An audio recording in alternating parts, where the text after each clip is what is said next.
আশা করছি সবাই ভালো আছেন। আজকে যে ভিডিওটা নিয়ে এসেছি আবার বাগানের ভিডিও।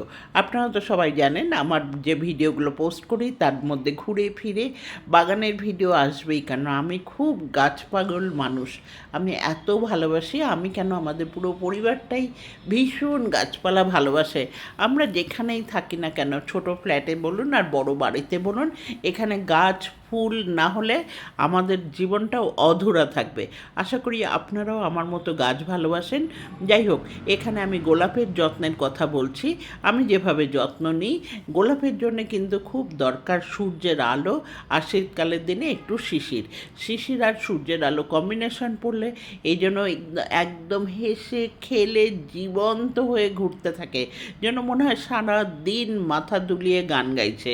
আর এর পাশে গেলে এত অ্যাট্রাক্ট করে, আপনি একে না দেখে ছেড়ে চলে আসতে পারবেন না। আমি এর যত্ন কীভাবে করি, আমি বোনডাস্ট দিই আর ঘরে তৈরি যে মানে কম্পোস্ট সার, সেই কম্পোস্ট সার দিই। বোনডাস্ট মাসে 2বার দিই, আর কম্পোস্ট সার আমি সপ্তাহে 1বার করে অল্প অল্প করে দিই।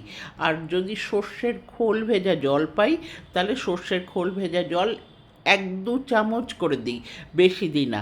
যেটা দিই সেটা হলো আমার ঘরের মাছ মাংস ধোয়া জল। অল্প করে আমি দেবই, তাতে স্বাস্থ্য খুব ভালো থাকে।